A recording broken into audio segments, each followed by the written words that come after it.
Welcome back to my YouTube channel, and if this is your first time on my channel, welcome. My name is Kome, and that is the name of my YouTube, and I make content concerning medical laboratory science and also my weight loss journey and weight loss information that could help you. And I also talk about other fun stuff, so do well to go watch my other videos after you're done with this. Please do like, share, subscribe, and comment. So let's get right into today's video. Well, so today's video is going to be about top 10 things you would need as a medical laboratory science student if you are looking into studying this profession or making it your career choice. So let's get right into the video. But before I start talking about the top 10 things you need as a medical laboratory science student, I would like to define what medical lab science is all about. At least you need to know what you are getting into before you get into it. So medical laboratory science is a practice or a process that deals with the analysis of human or animal tissues, bodily fluids such as blood, plasma, serum, cerebrospinal fluid, excretion such as urine, feces, and all of that. Also, it includes the production of laboratory design and fabrication of laboratory equipment, categorically or continuous variable that is needed for the treatment, monitoring, research of results. Thank you. So, who is a medical lab scientist and who is a medical lab scientist? A medical laboratory scientist, a clinical lab scientist, or a medical technologist, is a person who is trained in the field of medical laboratory profession to carry out diagnosis on patient specimens such as bodily fluids, which includes blood, serum, cerebrospinal fluids, all of that I mentioned first. So that is what it is, and that's what you are going to be if you study medical laboratory science. So for those of you that are already in school studying this, or for those of you that are aspiring to study this, these are the top 10 things you will need as a student studying medical laboratory science, regardless of whatever level you are. So let's get right into it. So the first thing on my list here is a jotter. Yeah, you would need a jotter as a medical laboratory scientist student. You need it because when you're going for classes and maybe going for your clinical posting, your teachers might say a lot of things that you likely need to learn or jot down. So you need a jotter. I have lots of jotters that I take with me to class, and I transfer them to my main notes. So I don't take my main notes to class because my main notes is where I organize my notes and topics all together. But this is my jotter where I write things down. And this one is already finished. This one is already finished, but I started using this first. So you see why it's very important to have a jotter. You won't miss any information, and anytime you come back here, you're still going to miss all this information here than not writing anything at all in class. Yeah. So that is number 1 on the list. Number 2, what do we have here? Okay, number 2, we need you as a medical laboratory student. It's very basic though, but you need a set of pen, highlighters, and basically a ruler. You might be like, what's this? But it's very basic, but many people do not have this highlighter and pen. This is really important when you want to highlight salient points. It will make you see it quickly, and you know that okay, this is important when you're going through your jotter. So most of the times when I'm going to class, I have this with me. Then when a teacher or the lecturer says something really important, I just quickly highlight it so that when I'm going through my jotter, I know that okay, this lecturer made emphasis on this particular point. Also, your ruler. Take your ruler with you. Just put it in your bag so that in case you want to rule a topic or draw something, your work will be neat. So yeah, a pen to write so you don't go begging for pen in class. Yeah. Then the next on the list, the third item you need as a medical laboratory students are textbooks. But I'm just going to talk about the main textbooks that you need, the basic textbooks that you need. You can get other textbooks that you want, but these textbooks are really very important. So the first textbook we have here is District Laboratory Practice in Tropical Countries. Yeah, second edition of this by Monica Cheesebrough. So we have the part 1. You can get the part 1. It's green in color by Monica Cheesebrough. And yeah, the part 2.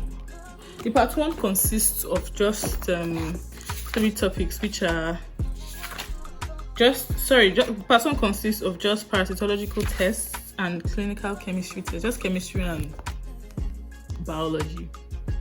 This one contains hematological tests, blood transfusion tests, and microbiology tests. So this one has both hematology and microbiology. This one has chemical and microbiology. You know, microbiology is always wide and broad, so microbiology is in both, but we have chemical pathology here, and we have hematology here for blood.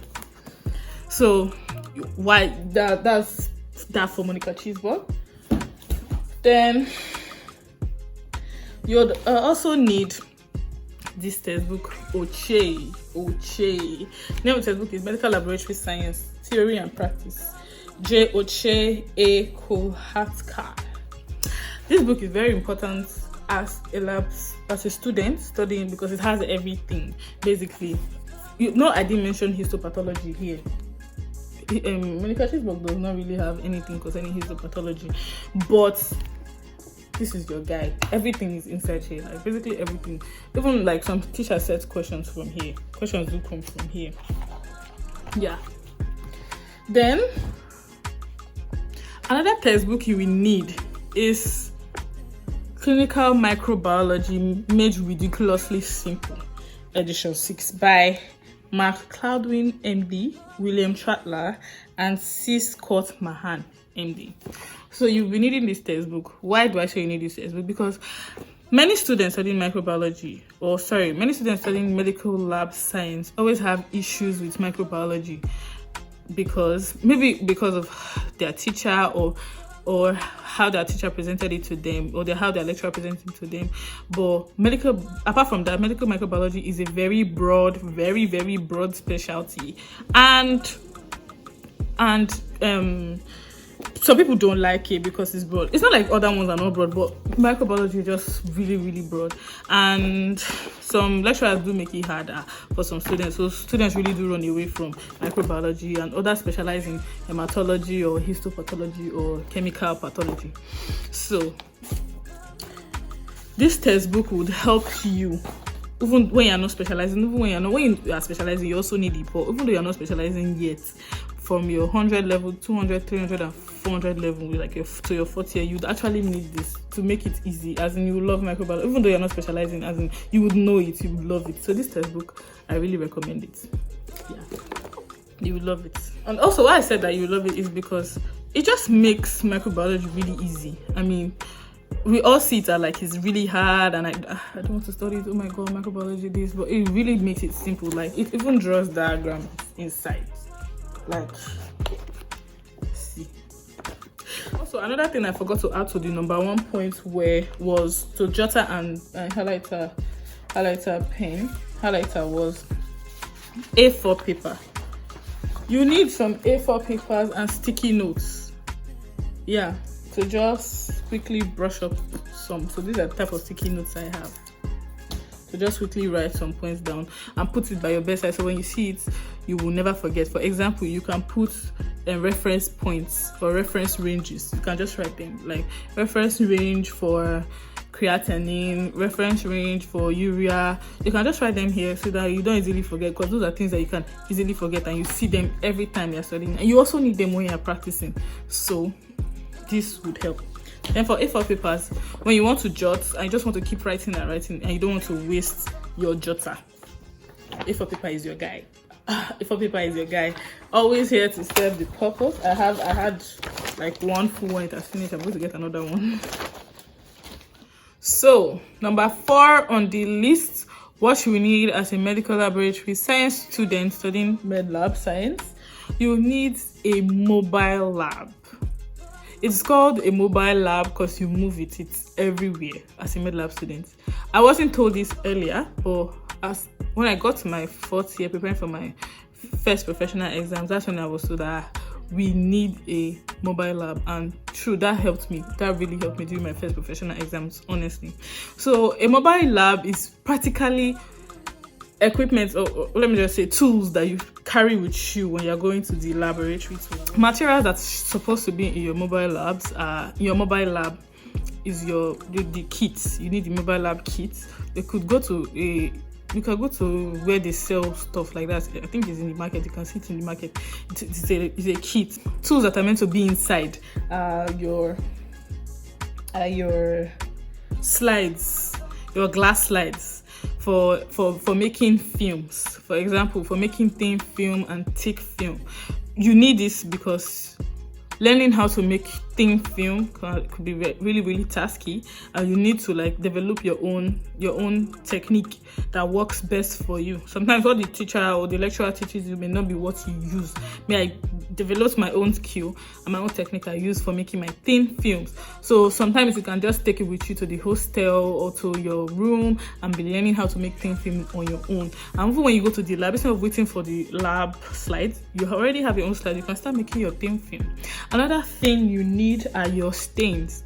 You could just buy stains and put there instead of waiting for the one in the lab, waiting for people to do. You could just have yours. Like, for example, you need your field stain A and B for detecting malaria parasites for thick film, or also for thin film. That one is more cost friendly and you can easily purchase it. But you could also go for the Leishman stain and the Gimsha stain.